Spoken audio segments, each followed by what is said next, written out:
तुम्हें क्या लगता है ये जो लोग तुम्हें आकर इधर उधर की बातें बताते हैं, उल्टी सीधे चीज़ें सिखाते हैं ये सब यूं ही हो रहा है? अगर तुम्हें काला नहीं पता होगा तो सफ़ेद कैसा दिखता है कैसे समझ पाओगे? अंधेरा नहीं जानोगे तो सवेरा का समझ कैसे आएगा? बुरा नहीं जानोगे तो अच्छा क्या है ये कैसे समझ आएगा? अरे कोई तुम्हारे पास से नहीं आता। मैं चाहता हूँ तुम्हें चीज़ें मालूम हो, इसलिए मालूम पड़ती हैं। मैं तुम्हें इतना सीधा भी बनाकर नहीं रखना चाहता कि तुम्हें कुछ पता ही नहीं है क्या हो रहा है, कैसे हो रहा है। देखो, फ़ायदा कोई तुम्हारा नहीं उठा कर जा सकता। तुम्हारे साथ मैं खड़ा हूँ, कोई नहीं उठा सकता तुम्हारा फ़ायदा। कोई तुम्हारे साथ गलत नीयत लेकर नहीं टिक सकता तुम्हारे जीवन में, ये बात तो एकदम तय है। लेकिन यहाँ बात तुम्हारी है। ज्ञान के लिए पहले अज्ञान का भी तो ज्ञान होना चाहिए कि अज्ञानता क्या है, अंधेरा क्या है, काला क्या है। तभी तो ज्ञान का पता चलेगा, सवेरा का पता चलेगा, सफ़ेद का पता चलेगा। हाँ, तो इसीलिए मैं सब कुछ तुम्हें सिखाता हूँ, बतलाता हूँ, वो सब मेरी मर्ज़ी से होता है। सुन लिया करो बस, ज़्यादा मत सोचो, पर थोड़े जो विचार आते हैं उसे आने दो। चीज़ों को समझना भी बहुत ज़रूरी है।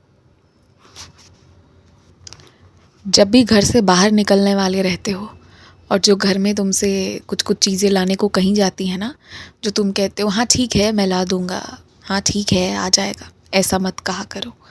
जो भी चीज़ें लाने को कही जाती हैं ध्यान से सुना करो और लेकर आया करो। देखो, कोई भी व्यक्ति जो तुम्हें कहता है ना, उसमें से कोई भी व्यक्ति ऐसा नहीं है कि खुद से जाकर नहीं ला सकता, पर सब तुम्हें कहते हैं क्योंकि सबको विश्वास है तुम जो लाओगे सबसे अच्छा लाओगे। और सबको ये भी कहीं ना कहीं लगता है कि तुम्हें किसी का भी काम करने में कोई तकलीफ़ नहीं होती है, और सब तुम्हें कुछ ज़्यादा ही अपना मानते हैं। तो इसीलिए रोज़ नहीं भी तो हफ्ते में 2-3 दिन तो सबके चीज़ें ला दिया करो, अगर आराम से तुम्हारे आते हुए रास्ते में मिल जाएं तो। हाँ, बहुत दूर की चीज़ें हैं तो उसी वक्त मना कर दो, लेकिन रोज़ हाँ हाँ कहकर नहीं लेकर आना गलत है, ऐसा मत करो।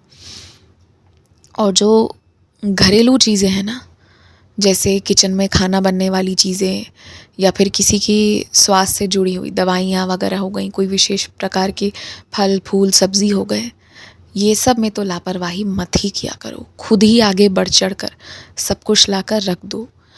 और हाँ, एक बात और, तुम्हारे घर पर जितनी भी अलमारियाँ हैं ना, उसमें से कोई एक अलमारी अगर खाली करके रख सकते हो तो अलग रखो, अन्यथा कोई भी व्यवस्था अपने किचन में ही रखो जहाँ तुम कच्चा सामान लाकर 2-3 महीने का एक ही बार अच्छे से रख पाओ। ये मैं एक चीज़ चाहता हूँ कि ये हो जाए। हर 15 दिन, हर 10 दिन पर सामान आ रहा है तो ये भी नहीं होना चाहिए, और अच्छे से रखने का इंतज़ाम हो जिससे चीज़ें ख़राब ना पड़े। तो ऐसा कुछ करके रखो, ऐसे इंतज़ामात रखो, और ताला लगा पाओ और चाबी खुद के पास रख पाओ, ऐसा भी इंतज़ाम रखो। क्योंकि इतनी महंगी चीज़ें लेकर आओगे तो उसका सही से संरक्षण होना भी तो ज़रूरी है।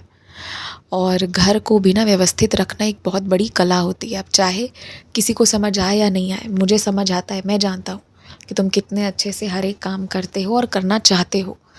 तो मैं आगे के लिए भी यही कहूँगा कि अपने इसी आदत को बरकरार रखना। खूब खुश रहो, मुस्कुराते रहो। कल सुबह तुम्हें अगर समय मिले तो ही हवन करके जाना, अगर समय ना मिले तो कोई बात नहीं, छुट्टी वाले दिन हवन कर लेना। ऐसी कोई ज़ोर ज़बरदस्ती नहीं है, पर हाँ अपने बाहर के काम ध्यान से और अच्छे से कर लेना। आयुष्मान भवा।